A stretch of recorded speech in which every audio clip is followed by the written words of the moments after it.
Bueno, Ina, cámara graba, cuando quieras.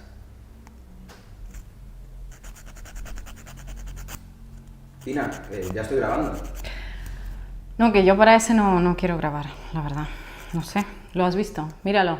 Sí, a ti te hablo. ¿Te has mirado en el espejo? No, en este canal se habla la gente seria, culta, preparada. ¿Y tú qué eres? No, yo para ti, la verdad que no me gustas. No voy a grabar este video. Acaban de ver el tráiler del video de hoy y seguramente algunos de ustedes ya intuyen de qué va. Es una historia de discriminación, boicots y de palizas del niño malote de la clase a los demás compañeritos.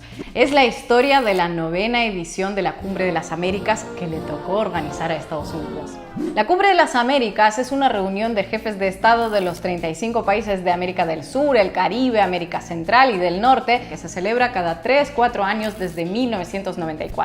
Se tratan temas económicos, sociales, políticos, diplomáticos, etc. La 9ª edición parecía estar maldita desde su concepción porque inicialmente se iba a celebrar en 2021, pero el COVID hizo el favorcito, el COVID hizo que se pospusiera un año. Finalmente, en 2022, se anunció que sí, que se celebraría en junio en Los Ángeles, la ciudad que alberga la mayor comunidad hispana de Estados Unidos. El Departamento de Estado dedicó a la convocatoria una serie de comunicados muy altisonantes. Expresaron lo comprometidos que están con un proceso inclusivo, con la diversidad de nuestro hemisferio, con las voces indígenas e históricamente marginadas. Muy bien. Y como muestra de su fuerte compromiso con las voces históricamente marginadas, no se les ocurre mejor idea que marginar a Cuba, Venezuela y Nicaragua. El régimen cubano, en el gobierno, en el poder desde hace décadas, estuvo en la cumbre de 2015 en Panamá. ¿Ustedes la van a invitar a esta cumbre? No.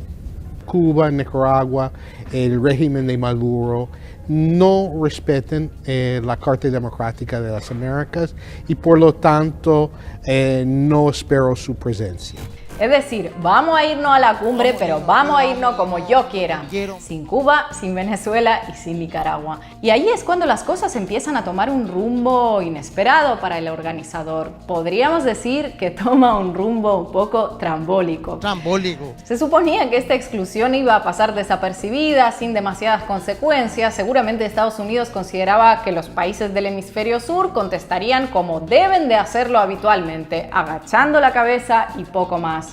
Y entonces apareció Andrés Manuel López Obrador con una opinión políticamente incorrecta. Si se excluye, si no se invita a todos, va a ir una representación del gobierno de México, pero no iría yo, porque no quiero que continúe la misma política en América. Además, nadie tiene el derecho de excluir. De repente, un presidente latinoamericano se atreve a objetar a alguien que no está acostumbrado a que le contesten en ningún lugar, pero mucho menos desde sus vecinos del sur. Y no solo eso, de repente marca tendencia y genera una reacción en cadena de otros países de la región que dicen: oye, que yo también soy soberano y tampoco me gusta que se vete a nadie, igual mañana me vetas a mí. Bolivia, Guatemala, los países que conforman la Comunidad del Caribe, CARICOM, avisan que no van a ir a una cumbre de las Américas que excluye a parte de las Américas. Argentina, Honduras y Chile tampoco parecen muy convencidos y contentos, aunque dejan en el aire su participación, que posteriormente confirman. Esta rebelión hace saltar las alarmas en Estados Unidos, que empieza a recoger cable un poquito. We haven't made a decision about who will be invited and no invitations have been issued yet. Que no han tomado la decisión final y que las invitaciones todavía estaban en la imprenta, que no cunda el pánico. Una semana antes, el senador Brian Nichols no parecía tener duda alguna, pero ¿será que no le habrán avisado que la lista de invitados aún no estaba cerrada? Tras varios intentos del embajador estadounidense en México, Ken Salazar, de convencer a AMLO y varias negativas de AMLO, las repercusiones sobre esta cumbre con face control en la entrada dieron la vuelta al mundo e hicieron que Estados Unidos volviera a matizar su postura. Bueno, no invitamos a Nicaragua y Venezuela, pero en el caso de Cuba veremos si puede tener alguna representación. Pero semejante acto de generosidad vuelve a chocar con una pared de concreto. Entonces, ¿va a ser cumbre de las Américas o va a ser la cumbre de los amigos de América? ¿Querían una cumbre sin Cuba, Venezuela y Nicaragua? Van a tener su cumbre sin Cuba, Venezuela, Nicaragua, y de regalo se llevan también a México, Bolivia, otros 14 países de la comunidad caribeña y probablemente Guatemala. Y es más, vamos a organizar nuestra propia cumbre sin ustedes. Dicho y hecho, la semana pasada los países de ALBA se reunieron en La Habana en una convocatoria antiimperialista en respuesta a esta brillante idea de Estados Unidos de boicotearlos, para que después digamos que Washington solo siembra división y no une. Pero que no se diga que solo amenazaron con bajarse de la cumbre los díscolos de siempre, porque uno que casi se sale del redil fue Jair Bolsonaro. A mediados de mayo, el ultraderechista puso en duda su participación en el foro, lo que obligó a Estados Unidos a enviar de emergencia al ex senador demócrata Chris Dodd a Brasilia para que lo convenciera de asistir. Anda, chico, hasta tendrás un pase VIP con Biden. Se reunirán ustedes dos y todo, les vamos a tomar una foto juntos y todos felices. Bolsonaro finalmente dijo que sí asistiría, pero no perdió oportunidad para lanzarle un dardo a su par estadounidense. Ele viu uma pessoa especialmente para conversar comigo. E ali eu botei as cartas na mesa. E eu falei da mudança do comportamento dos Estados Unidos para com o Brasil cuando Biden asumió. Todo esto fue posible porque un país dijo algo. Por primera vez en décadas, México se atreve a recordarle al vecino del norte que nadie es menos país de las Américas que ellos y que no se confundan, que el anfitrión de la reunión está para preparar bien la sala, las mesas, las sillas, los refrescos, pero no para señalar quién entra y quién se queda fuera de ese Jockey Club de los países de las Américas, porque resulta que no es un Jockey Club. Y eso sí que es una sorpresa para Estados Unidos, porque México no decía nada ni con Peña Nieto ni con Calderón, y a Vicente Fox se le recuerda por esta histórica conversación con Fidel Castro en vísperas de la Cumbre de las Américas de 2004, en la que le pide a Fidel que por favor coma y vuelva para Cuba en un día para no molestarlo a George Bush. Que puedas venir el jueves, sí, que participes en la sesión y hagas tu presentación, como sí está reservado el espacio para Cuba a la 1. Después tenemos un almuerzo que ofrece el gobernador del estado a los jefes de estado. Inclusive te ofrezco y te invito a que estuvieras en ese almuerzo, inclusive que te sientes a mi lado y que terminado el evento y la participación, digamos, ya te regresaras. Y así a la isla de Cuba. No, bueno, pues ¿a dónde va el hotel? Dígame. A la isla de Cuba o a donde tú gustaras ir.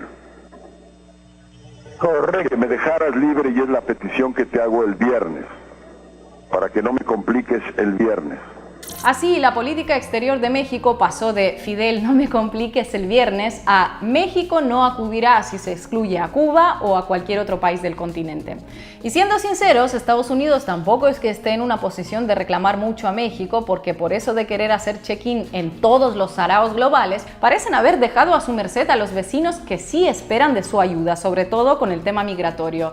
Una de las promesas estrella de Biden ha sido un mega plan de $4.000 millones destinado a mejorar las condiciones de vida de los ciudadanos de países de Centroamérica y así frenar los flujos migratorios hacia Estados Unidos y México. ¿Y qué pasó? Que López Obrador anda pidiendo que se apruebe finalmente la liberación de estos fondos porque hasta ahora, siempre según López Obrador, los destinatarios de los mismos no han visto nada. Para mandar dinero y armamento para la guerra en Ucrania sí que han sido rápidos y eficientes, y eso que se trató de una suma mucho mayor que $4.000 millones. Para cumplir con los compromisos adquiridos hace un par de años, pues eso, parece que no alcanza el presupuesto. Parece que todo lo que sea eliminar a gente es mucho más rentable que alimentarla, algo que tampoco es ninguna sorpresa. La exclusión de Venezuela también merece un par de acotaciones, porque es la típica muestra de esa doble vara de medir del tamaño de una catedral a la que Estados Unidos nos tiene tan acostumbrados. Pero no le digan a nadie. Voy a llegar a pie en una gran marcha a Los Ángeles. ¡Nos vamos a pie! A Venezuela no la invitan porque, además del típico argumento de que el país no respeta la democracia, no reconocen al gobierno de Maduro. Have we invited the Maduro regime or any of its representatives to the summit? Absolutely not. We don't recognize them as as a sovereign government. Es decir, el presidente de Venezuela, según Estados Unidos, es Juan Guaidó. Por eso a Nicolás Maduro no se le invita a la cumbre. Pero cuando Estados Unidos necesita castigar a Rusia por la invasión a Ucrania y sustituir el petróleo ruso por el venezolano en el mercado global, manda a su comisión para que lo gestionen con Nicolás Maduro. ¿Por qué no hablan con el presidente legítimo? ¿Por qué hablar con el usurpador? Porque cuando toca tratar realidades tangibles y no imaginarias, saben perfectamente a quién dirigirse.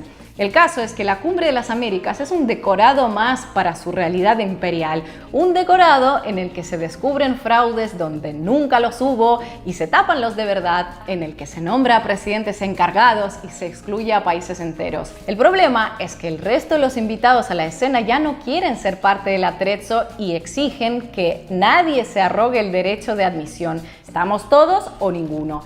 La postura es más que una cuestión accesoria en momentos en que desde otros rincones del mismo continente hay voces que claman por un foro inclusivo donde nadie tenga el poder de imprimir o no la tarjeta de invitación.